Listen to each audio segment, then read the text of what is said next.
Okay, I've just been thinking about belief, and I've been trying to think about how you can graph different aspects of it. So I'm just going to draw the coordinates of a graph here, the Cartesian coordinates, the x and the y axis, like that.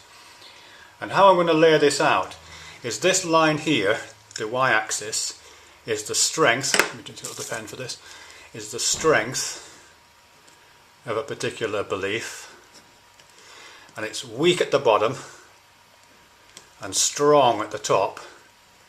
So if you hold a particular belief strongly, it's up here. If you hold it weakly, it's down here. And the bottom axis, the x-axis here, is to do with the specificity. Specificity. You know, how much detail you use to express the details of that. So if it's vague, vaguely expressed, it's there. And if it's precisely expressed, it's here. So if your thing that you believe in is vaguely expressed, you're at this side of the axis. If it's precisely expressed, it's at this side of the axis. And what I've noticed is these things graph differently if you're talking about religious belief or talking about scientific belief. And I don't know how accurate this is, I don't know how general it is, it's just an observation that I've made. Because if you talk to people about their religious beliefs, the strength of that belief seems to increase with the amount of vagueness you have. You know, if you talk to people about God, for example, say, do you believe in God?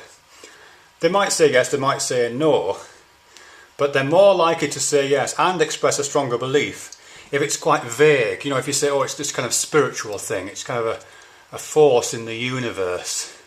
But the more detailed you express it, like if you say, well, is it omnipotent? Maybe. Not sure if I believe in that God. Well, has it got a gender? Is it male or female? Oh, I don't know about that. How about if it's a creator, genuinely created everything? Well, maybe.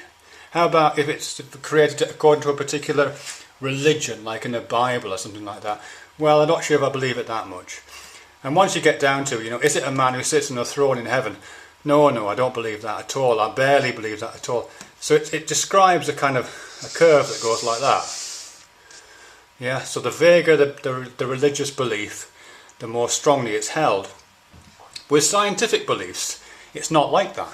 So if you talk to somebody about evolution, for example, you say, do you believe in evolution? Or particularly if you're talking to a scientist or someone who holds science in high esteem, do you believe in evolution? They'll probably say something around here. Well, I'm not sure if I would say believe, but I accept it. I accept evolution. So it'll have a kind of moderate, like express a moderate strength of this thing we call belief in evolution.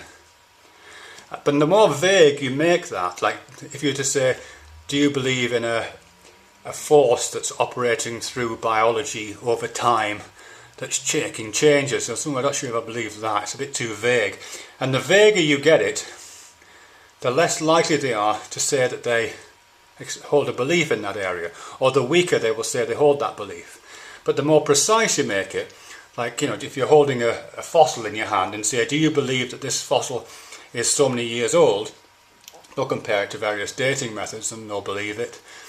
And the more detailed you get about exactly what you mean by evolution, more precisely you talk about it in terms of, you know, changes in the genome or whatever, the more likely they are, and the stronger they will express themselves in terms of this thing we call belief. So in other words, the curve goes in exactly the opposite direction. Funny that, isn't it? I don't know if it's how strong this holds, but that's what I've been observing so far. Religious beliefs grow weaker the more precise they need to be expressed, whereas scientific beliefs grow stronger the more precisely they are expressed. Anyway, do you think there's any truth in that? What do you think?